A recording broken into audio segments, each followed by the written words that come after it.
Hi everyone, I'm Les. And I'm Ashley. And you're listening to Anthropotamus, where we explore some of your favorite anthropology topics. Good morning, everybody. We are here with Dr. Marc Epprecht of Queen's University today, who focuses on research in South Africa. We'll be reviewing his article, Bisexuality and the Politics of Normal and African Ethnography. How are you doing today? Great, absolutely. We are so excited to have you on today. This was a very interesting article. But let's go ahead and can you tell the listeners a little bit about your background and research in South Africa? Yeah, well, my research is currently based in South Africa, but I started out in Lesotho and Zimbabwe, actually. And so I think I was in Zimbabwe when I was doing the research for this particular article. I am actually a historian. And when I was probably your age, I think I had just finished my MA, and opportunity came up to travel to Zimbabwe, which had just become independent. And so, I was teaching there in high school out in the bush. You know, it was really exciting for about 3 years. And then I realized I need to understand more about this place. So that inspired me to go back and do a PhD. And then I went back to Zimbabwe after I got my PhD. Again, just following my nose, serendipitously, there was a job at the university there. And I got it in the history department. I arrived in Zimbabwe just almost exactly the time when the president started making speeches around the country denouncing gays and lesbians as kind of avatars of Western colonialism, which seemed a bit odd to me. I knew from my previous experience teaching in a boarding school that, these things went on as you would intuitively expect. Africans are human beings after all. So it just seemed really, really weird to me that the president was going on and on and on, basically saying that homosexuality was introduced to the country by people from the West, either missionaries. He didn't get down to details, but it was something. It then was framed in a way that it becomes a patriotic duty for Zimbabweans to resist. I thought this looks like a nice little project to investigate, and that's what got me started. Wow. So we'll go ahead and jump right into the article. You mentioned in your article that anthropologists sometimes conscripted select evidence and even fabricated facts in order to advance ideals and preferences around sexuality in their own societies. Can you explain to our listeners why it was so important for Westerners to identify African cultures as purely heterosexual? Well, it seems to me that there's a juncture of different prejudices coming together at the same time, and at that time, we're talking the late 19th century, early 20th century, there was this presumption that homosexuality was a manifestation of decadent kind of over-civilization, right? That a culture becomes decadent after a certain period of time, and then will fall to another more virile civilization. So there's this kind of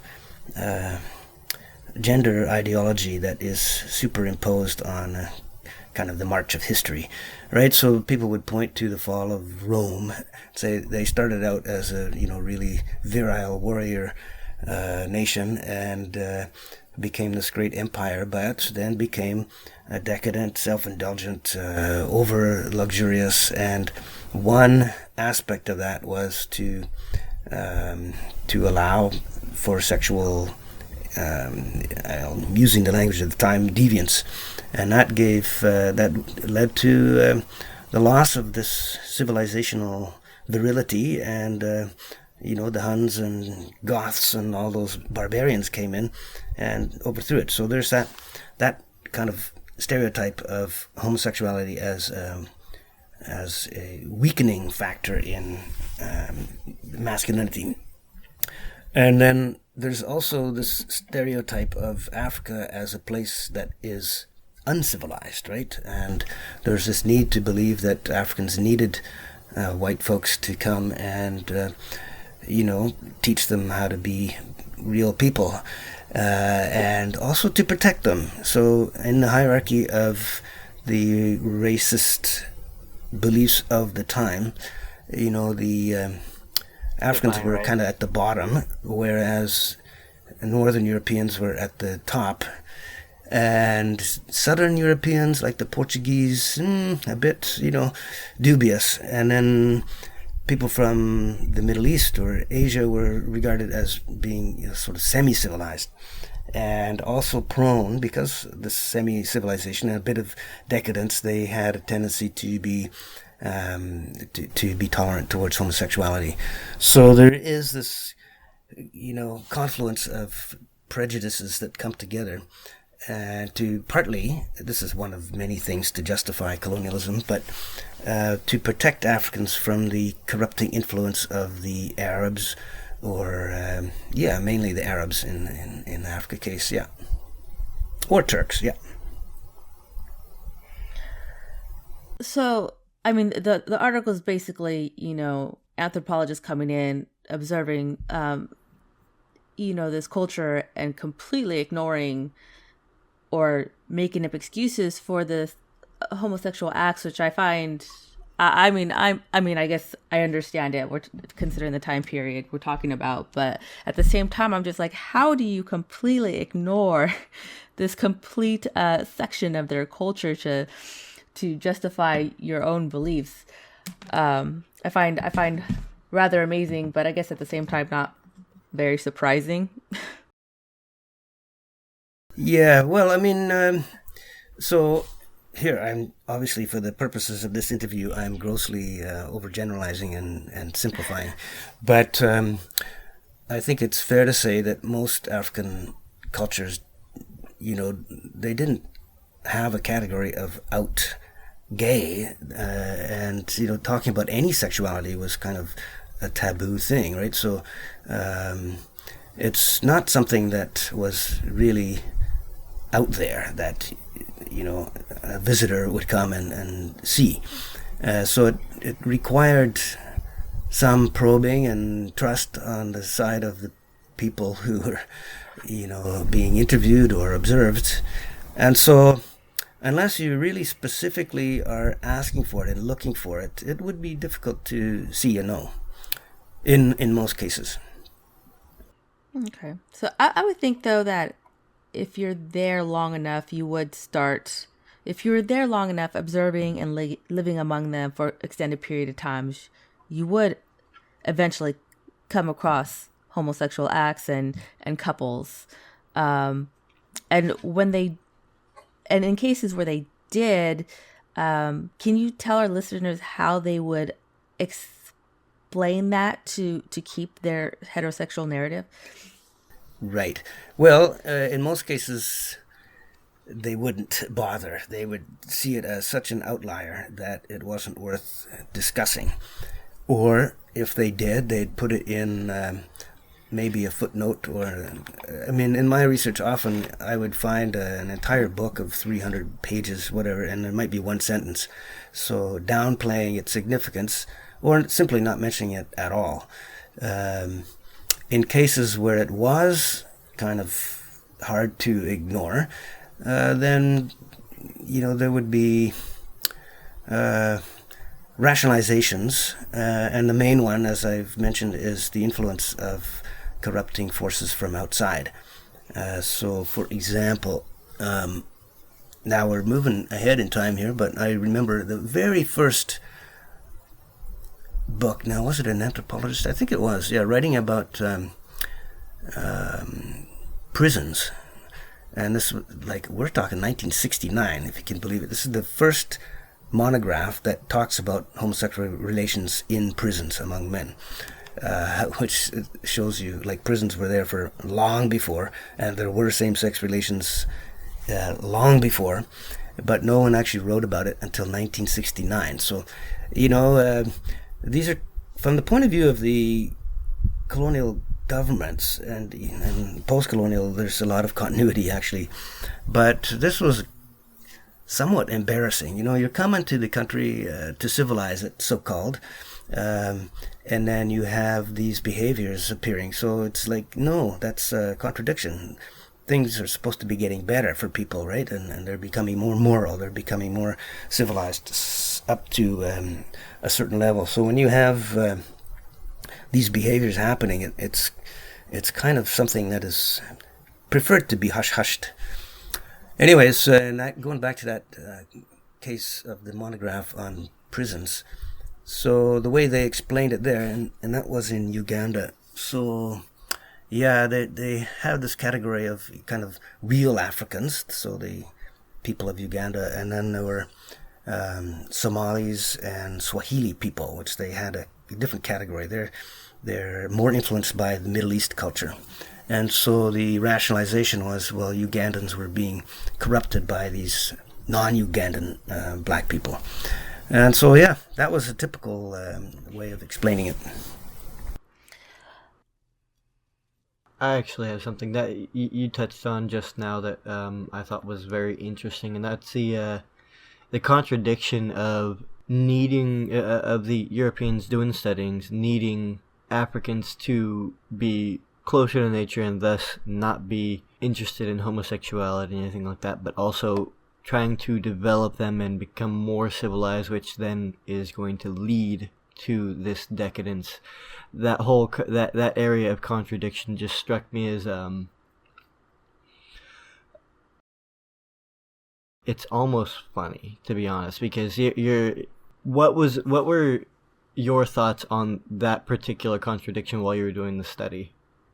Well, yeah, I get what you're saying. It does seem ridiculous, but the way they explained it, it was a delicate balancing act. And there was even a book written early on, I think in the 1920s, which it was by a British administrator, and he called it the dual mandate, which means yes, we Brits and Europeans are here to civilize Africans, but we have to do this very carefully, because if we move too fast, it's going to destabilize them, and it's going to lead to all kinds of moral, or they used even the word demoralization. So the trick is, the dual mandate is, on the one hand, you teach a small number of Africans to read and write and bring them into the civilized world, so-called.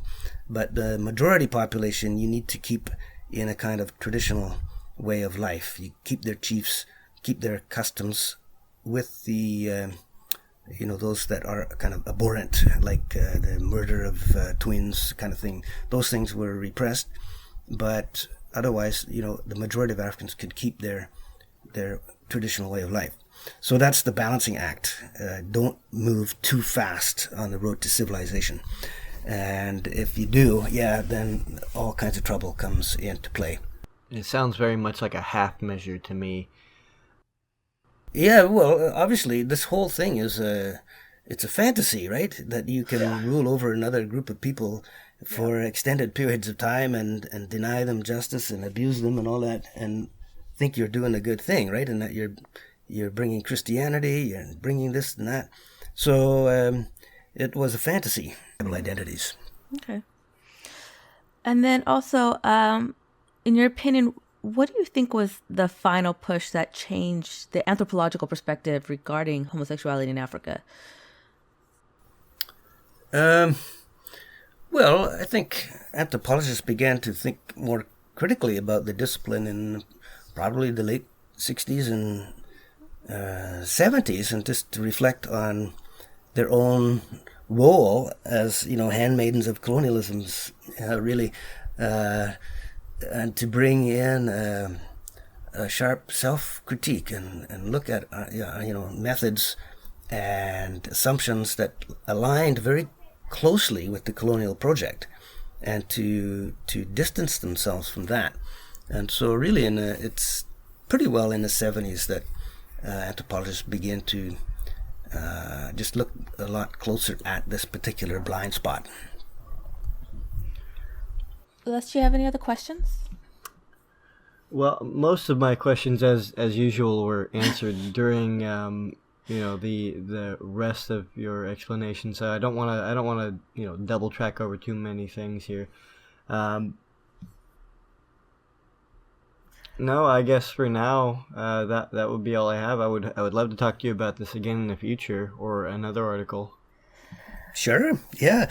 Well, once you start digging on this, it connects to so many other issues. As obviously I've been talking colonialism, apartheid. And then we're talking gender relations. The whole colonial project depended on restructuring African society in a way that served, global capitalism. And once you start pulling at that string, it unravels a lot of other questions. So, I kept it up for. I'm still working on it. Actually, it's decades later. So what do you plan on researching next, or what are you working on now? Well, I'm actually trying to get myself out of this topic. At the time I started, it was still pretty taboo, for young African scholars to do this, to ask these questions. And people would immediately assume, aha, you must be gay yourself. And there's all kinds of stigma. Really, even today, it's pretty bad. But it has, in 20 years, there's been a lot of progress. And so there's a new generation of African scholars who are taking this on, which to me is extremely appropriate. And so I'm trying to get myself out of that line of research and to support African students and young scholars to take it on. And they're better positioned due to language and other cultural issues. And so I am trying to extricate myself, but there's little projects that just keep coming up, which I'll give one example. In South Africa, it has this fantastic constitution, right, that protects people against discrimination on the basis of all kinds of identity categories, including sexual orientation and gender expression. So it's a world-class constitution in terms of human rights, but on the ground, there's still a really lot of homophobia and violence directed against people. And the assumption is that that kind of homophobia comes from traditional culture. And that as people move to the city, as they become educated, whatever, that homophobia will fade away. And I take the opposite position, as you know from the reading there, that the traditional culture actually had space and was kind of pragmatic in recognizing that human beings don't all fit into this neat category of either or. Right, so the homophobia is more associated with modernization actually than the traditional setting. And so a project I've been working on with a colleague in KwaZulu-Natal who is a native speaker of isiZulu, we went up into the rural areas, like far from the city, and just wanted to test this out. And sure enough, we found all kinds of people who identify as all different, gay, lesbian, trans, queer. They had different ways of labeling themselves, or not at all, but they were living a life with, including intimacy with someone of the same sex. And that's in the rural areas, right? And so sometimes they described, going to town and experiencing worse discrimination and stigma than back in the village. So that's what we're working on. So it kind of trips up that narrative of, you follow this path to modernization and things are going to get better. What I think I'm saying is that there are elements in traditional culture that are probably worth looking at closely and protecting from some of the, I'll say pernicious influences of modern global culture. Which I find interesting is because reading your article, I almost felt like it would be difficult to use our Western traditional definitions of heterosexuality and homosexuality and apply it to these cultures in the early 1900s, because the way they saw marriage and sexual relationships seemed very different than how we did, and it wasn't really a clean cut definition for them. I can tell one kind of funny story because I went to Swaziland, kind of in the same in Eswatini now, the same idea. So when I was doing my research, someone mentioned to me, the king in, so it's absolute monarchy still, and it's supposed to be very traditional society, very small cities, mostly rural, and traditional. And someone said to me, do you know the king of Swaziland had commissioned the TV channel, there's only one there, to do research because he'd heard that there was this issue of male sex associated with people going to the mines, right? And the men going to the mines and the women are staying behind, right? And he'd heard the men were getting into homosexual relations at the mines. So the king, commissioned this documentary, which was aired on TV in Eswatini. I have to go there and get that, right? So I went. And I went to the TV station. Have you got this? Have you heard about this? Oh yeah, we heard about it, but we don't know where it is and whatever. So I was never able to find it. But one of the things that stuck in my mind, because the TV people there were actually quite well educated and they knew the ways of the world, and they described it to me. And basically, what sticks out in my mind is. The documentarist went around to these villages and asked the chief, have you heard about this? And the bottom line was, he said, we don't care. As long as ultimately the penis goes in the vagina and there's a child. That's all we care about, right? So this other stuff, just be quiet about it. It's not our business. And so that's kind of the marker of what proper and meaningful sex is. Everything else, it's not our business. I like it. Mind your business. I feel like everybody should probably mind their business more often. One of the funny things in the Zimbabwe case when I was there and I started this, my assumption was the President Mugabe was doing this. Like in the West, politicians will try and whip up hatred or scapegoat a certain population to win votes, right? I assumed that's what was happening. But it was the opposite, in fact. He was making these speeches, and I talked to people and going out to the rural areas, and they said, no, we hate it when he talks about this. We wish he would shut up because it's embarrassing us. And so it was not necessarily a vote-getting strategy. Maybe he was just curious. Yeah, well, people have speculated about that. Thank you all for listening. Distribution of Anthropotamus is in collaboration with the American Anthropological Association. Please continue to follow us on Instagram and Twitter @Anthropotamus for our latest episodes, show notes, and book discussion schedule.